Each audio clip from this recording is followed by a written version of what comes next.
Olá! Eu tô passando aqui no começo desse vídeo para apresentar essa série do canal que eu pretendo fazer vários vídeos sobre ela, que é por princípios fundamentais. Nela, a gente vai ver alguma técnica ou alguma tecnologia, mas a gente vai ver quais são as partes constituintes dessa tecnologia que são fundamentais para que ela funcione. Assim que a gente tiver uma ideia fundamental, né, básica de como implementar aquilo, a gente vai poder implementar aquilo para qualquer linguagem de programação, para qualquer problema que a gente estiver resolvendo, para qualquer ambiente que a gente estiver usando. Então a ideia é criar uma base muito boa de coisas que são úteis em várias situações diferentes, para que você, como programador, é, tenha várias ferramentas úteis e para que a gente crie também um entendimento daquilo, não só tipo sair usando, para que a gente entenda a base do que faz aquilo ser aquilo. E é isso. Eu espero que você goste. Esse primeiro vídeo vai ser sobre hot reloading e eu te vejo algum dia aí. Falou. Então, para explicar o que é hot reloading, eu vou mostrar através de exemplos. Fica mais fácil da gente entender. O primeiro exemplo que eu tenho é esse programa que eu mesmo fiz, que eu uso para tipo, estudar shader e técnica de processamento. Então fiz ele em Node também, vou rodar, ele abre essa janela e aí eu posso alterar ele. Só que o código para eu alterar o shader de verdade fica nesse outro arquivo. E aí, usando o hot reloading, eu posso facilmente alterar alguma coisa aqui dentro. Por exemplo, se eu não quiser mais aplicar esse filtro aí, eu quiser ver a imagem original, eu posso só alterar, salvar o arquivo e o programa já detecta que eu fiz uma alteração no arquivo e ele já carrega o arquivo de novo, o arquivo novo, né, que eu alterei. Então esse Sobol ele também tem essa variável que é de step aqui, por exemplo, que eu defini como constante. Eu posso vir aqui e alterar ela para 8. Ele vai detectar a mudança e carregar esse código do shader novo, né? Posso mudar para tipo 2, posso mudar para meio também, assim, e assim por diante. Então eu consigo alterar o código do shader, meu programa vai lá, detecta que teve essa alteração e ele já atualiza a imagem, já atualiza o shader. Da mesma forma, eu tenho outro exemplo aqui, que é que é usando o Live Server, que é essa extensão aqui do VS Code. Então vou entrar aqui na direita e eu criei uma página extremamente simples. Aí eu instalei o Live Server, uma extensão, eu vou clicar aqui embaixo, ele adiciona esse botão, e aí ele vai lá e roda a minha página web. Então vou deixar ela aqui na esquerda para a gente ver. E aí eu posso alterar o conteúdo que está aqui dentro. Então se eu colocar outra frase aqui, tipo, tchau. Se eu salvo, ele detecta que eu mudei o arquivo, vai lá e atualiza a página para mim. Então eu posso colocar tipo um outro header aqui, por exemplo, e falar abóbora e salvar. Ele vai lá, salva, detecta, eu salvo, aliás, ele detecta que teve a mudança e carrega o código novo. Então, hot reloading é extremamente bom para a gente não precisar ficar recompilando o programa ou rebuildando ou executando ele. Beleza. Então a gente já viu alguns exemplos do hot reloading sendo usado, como que ele pode ser usado. Agora vamos entender ele fundamentalmente, para a gente conseguir aplicar isso independente da tecnologia que a gente estiver usando, independente da linguagem. Então, primeiro, qual que é o conceito do hot reloading? Fundamentalmente, a gente usa ele para poder alterar código e ver os resultados automaticamente, sem precisar tipo, reiniciar, recompilar ou rebuildar alguma aplicação. Então, aqui vale uma atenção nesse ponto, que é que isso aqui só faz sentido para linguagens que são compiladas, né? Porque se eu tiver usando um Python da vida, um JavaScript, que são linguagens dinâmicas, você tiver alguma coisa rodando, você vai lá, altera um pedaço do código, ele não precisa compilar, quando chegar naquela parte do código ele vai rodar a parte nova. Então não faz sentido para esse tipo de linguagem. Beleza. Aqui eu coloquei um exemplo, então, de situação que a gente pode encontrar, e pode ser útil usar o hot reloading, que é, a gente tá fazendo um jogo e a gente altera a arte de alguma sprite, e a gente quer ver os resultados automaticamente. Se a gente usar o hot reloading, a gente não vai precisar fechar o jogo, e aí recompilar, reexecutar, né, rodar de novo, e assim por diante. Então vamos lá. O hot reloading, ele é composto de 2 blocos principais. E aí eu dividi eu dividi em 2 situações aqui, por essa barrinha, mas elas na verdade são a mesma situação, só que um pouquinho diferente. Mas beleza. Quais são esses 2 blocos principais que a gente precisa? Primeiro, é uma aplicação que vai rodar constantemente. Isso significa? Bom, se a gente tiver tipo um while true aqui, e aí enquanto true for true, que é sempre, para sempre, ele vai rodar alguma coisa. E eu coloquei alguns exemplos aqui também, né, tipo, então se você tiver um jogo ou um servidor, e etcétera. Então num jogo a gente tem o principal, o main loop, você pode usar o hot reloading. Num servidor você também tem o main loop, que você fica esperando as mensagens chegarem. A gente também pode usar hot reloading. E qualquer tipo de, eh, programa em que esse tipo de padrão aqui apareça, de que se você tem alguma coisa executando a cada tanto tempo, ou a cada tantos passos. Beleza, essa é a primeira parte. A segunda parte são os dados que a gente vai consumir. Esses dados eles precisam estar externos referentes à aplicação nossa que está rodando. Porque se eles estiverem aqui dentro dessa aplicação, a gente vai ter que recompilar a aplicação, não tem como, né. Então você precisa pegar esses dados que você vai usar de algum lugar que não seja parte das instruções, sei lá, do código dessa aplicação principal. E aí aqui eu coloquei como exemplo, hã, arquivos, então a gente pode pensar alguma coisa muito simples, como arquivos. E eu coloquei alguns exemplos de arquivos também, tipo, pode ser alguma coisa simples, tipo um JSON, um CSV, ou pode ser algum arquivo aí que você inventou, não tem problema. E aí a partir disso a gente tem essa segunda versão aqui, que na verdade é a mesma coisa, a gente vai ter uma aplicação rodando constantemente aqui na esquerda, e aí na direita a gente também vai ter dados externos. Só que a gente pode pensar que o próprio código pode ser um dado externo. Então, se eu usar uma biblioteca dinâmica ou algum tipo de plugin, e aí uma biblioteca dinâmica a gente pode pensar num ponto DLL, né, se tiver no Windows, ou no ponto SO, se você tiver no Linux, ou qualquer ponto, outra coisa, se você tiver em outra plataforma. Mas a gente pode usar uma biblioteca dinâmica para como os nossos dados externos aqui, que a gente usava aqui em cima. Então a nossa aplicação aqui na esquerda, ela vai ser responsável por carregar código que está externo a ela. E aí você compila esse código. Então aqui, tipo, a gente pode pensar que a gente está usando esse código que está numa versão 1. Aí você vai lá, faz alguma alteração nele, compila, e aí o seu programa vai lá e pega essa versão nova. Seria essa versão que está aqui embaixo.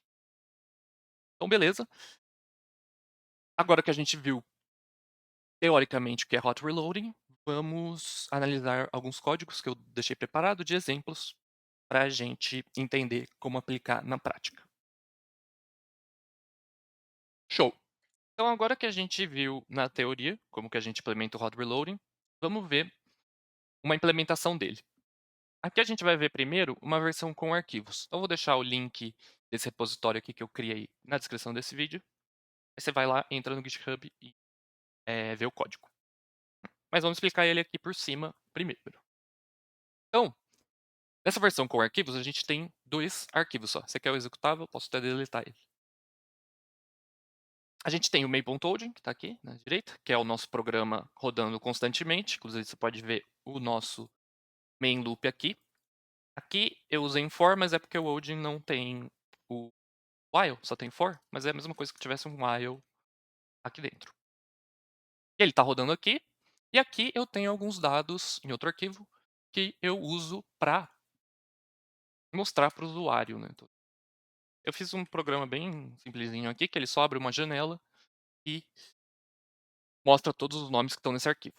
E aí se eu vier aqui e trocar esse colocar coisa aqui, Pedro, adicionar um, né, eu vou salvar, ele vai atualizar automaticamente aqui, e ele ainda faz um logzinho de que chegou dados novos. Se eu tirar todos, ele vai fazer a mesma coisa, então eu posso só salvar. Se eu mudar o conteúdo de algum aqui, vai ser a mesma coisa, né, então Pedra, é um nome muito bonito, né, pedra, né, na verdade existe essa palavra, não é um nome. Então, é basicamente isso. E aí como que eu tô fazendo isso nesse arquivo em específico? Eu vou botar tudo aqui no VS Code pra gente ver de uma forma mais clara. E aí, e eu vou fechar isso aqui também e abrir duas janelinhas aqui pra gente ver. Basicamente, vamos olhar aqui na esquerda primeiro, eu tenho o meu main loop, eu tenho o meu main, e aí dentro dele eu tenho o meu main loop aqui. A gente precisa inicializar o nosso meio que sistema, entre aspas, do hot reloading. E aí, como que eu fiz isso? Lógico que dá pra fazer de 1000 formas diferentes. Fiz de uma forma muito simples, que é só eu crio uma lista, um dynamic array, né, de cada coisa que eu vou precisar, de cada tipo de dado que eu vou precisar. E aí, nesse caso específico aqui, eu vou precisar de uma lista com ponteiros, isso aqui é um ponteiro em Odin, um ponteiro para esse tipo JSON data aqui. É só um mapa, na verdade, tá aqui em cima. Eu uso para pegar os nomes daquele dados.json lá. Aí depois, eu também vou ter uma lista para manter tempo que o último tempo que aquele arquivo foi alterado, foi escrito. Essa é a parte mais importante. É a parte que a gente vai usar, é o dado que a gente vai usar para saber se a gente atualizou aquele arquivo ou não. E eu tenho uma lista também para o nome dos arquivos, né, o caminho dos arquivos. Aí aqui eu só estou alocando memória para eles, foda-se. E aí vamos voltar aqui para a esquerda? Então eu, tipo, instancio ele aqui nessa struct, aí depois eu inicializo, que é só alocar memória, e aí eu vou adicionar cada coisa que eu quero, analisar aqui dentro do hot reloading para ver se atualizou ou não.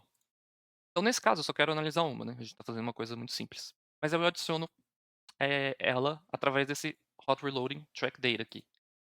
E basicamente ele só, eh, adiciona essas configurações, essas variáveis aqui, esses valores para cada lista. E principalmente ele vai lá e checa esse qual que foi a última vez que o arquivo foi alterado nessa função aqui, last write time by name. Aí eu vou lá, salvo isso aqui também.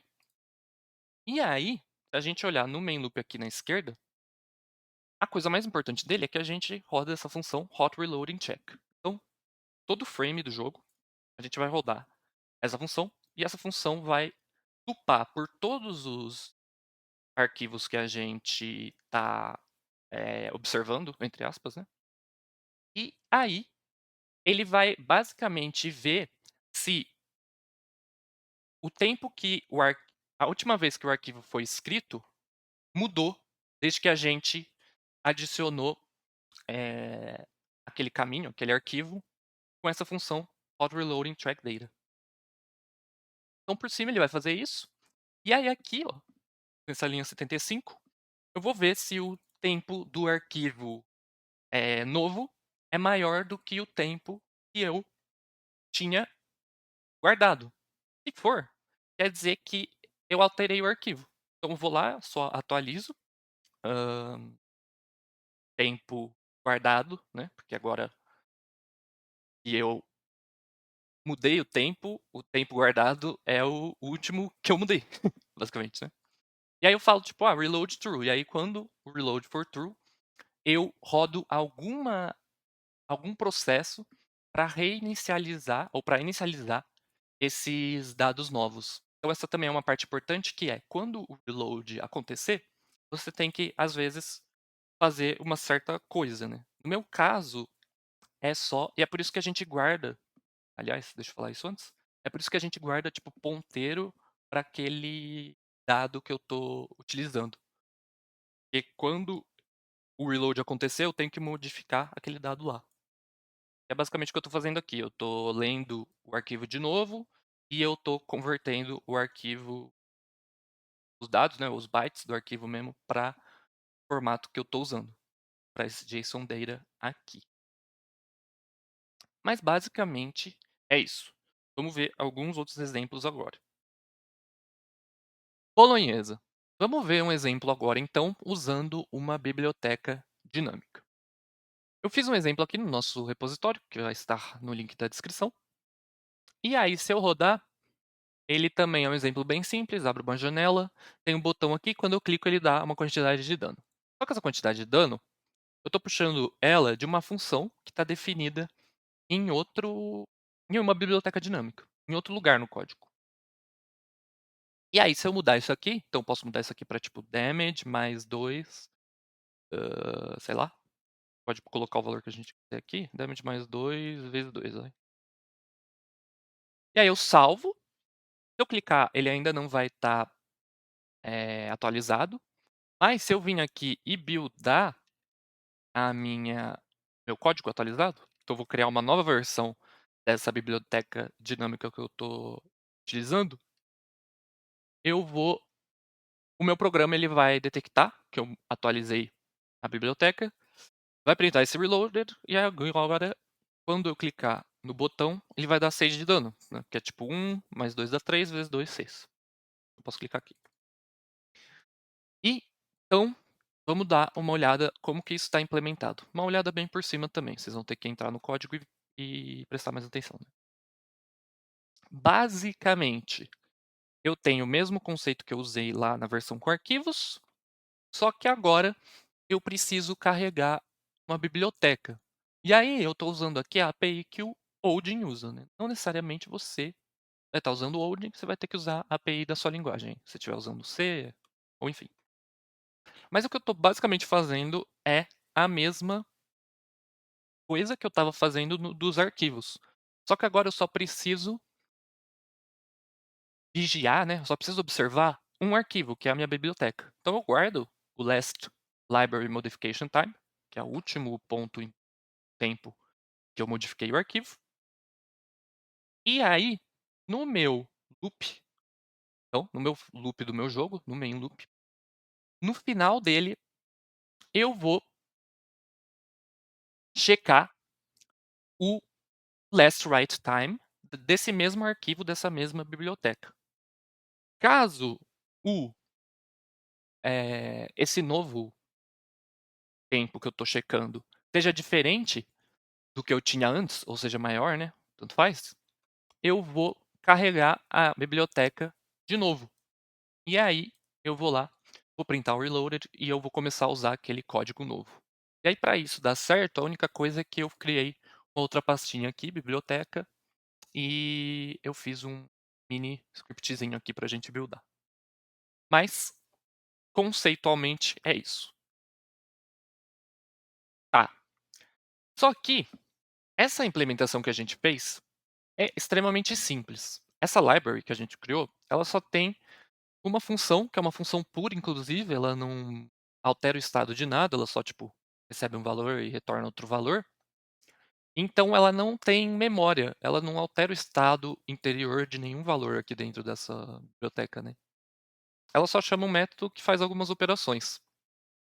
Se eu quiser que a minha biblioteca dinâmica tenha algum estado, que ela tenha memória, eu vou precisar mudar um pouco a implementação, mas não muito. E é para isso que eu criei essa pastinha com biblioteca dinâmica e memória. Ela tem uma pastinha biblioteca dentro dela também, e vai ter um código que a gente vai usar da biblioteca dinâmica. E aí você pode ver que esse aqui é um código um pouquinho, já tem mais coisa do que o que a gente usou anteriormente. Nesse aqui a gente tem uma struct memória, que vai ser a memória de toda a library. E aí, a única coisa que tem aqui dentro é que ele tem 2 monstros, e o monstro só tem um HP. Fiz uma coisa bem simples. Se eu rodar a aplicação, eu fiz uma aplicação bem simples também, ele só vai abrir uma janela e quando eu clicar nesse botão, ele vai aplicar dano ao primeiro monstro. Então o HP do primeiro monstro era 0, ele chama essa função, apply damage, e aí ele calculou o dano aqui, que é vezes 10. E eu estou aplicando dano de 1. Então, se eu descer aqui, eu estou aplicando 1 sempre. Aí vai pegar, fazer vezes 10 e vai alterar o estado, ou vai alterar a memória desse primeiro monstro. Se eu atualizasse o código e não fizesse dessa forma que eu estou fazendo aqui, ele ia carregar a biblioteca e ele ia perder essa informação, porque a nova biblioteca ela vai estar zerada, né? Tipo, esses valores aqui vão estar zerados para ela. Então eu ia perder o estado da minha aplicação, do meu jogo, da minha biblioteca. Então, a diferença que esse exemplo aqui, que essa implementação tem, é que quando a gente vai carregar a biblioteca nova, a gente vai ver que ela foi alterada, que ela foi atualizada.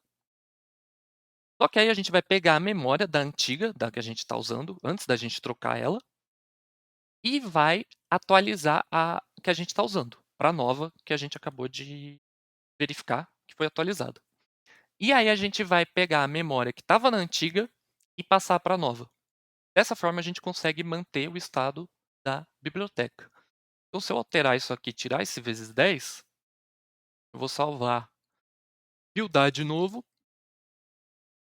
Ele vai printar o reloaded, né? Quer dizer que a gente atualizou a biblioteca, e aí quando eu clicar no dano, você pode ver que ele vem para -11. Se eu não fizesse dessa forma, então pegando a memória e passando para a próxima versão da biblioteca, ele seria -1 aqui, porque eu pegaria a memória da nova biblioteca, que é 0, e aí 0 menos 1 vai dar -1.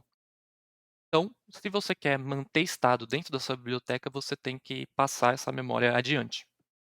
E outra coisa importante, muito importante, é que eu não posso mudar o layout dessa struct memory. Se eu mudar, eu vou estar mudando o layout dela e não vai funcionar o hot reloading.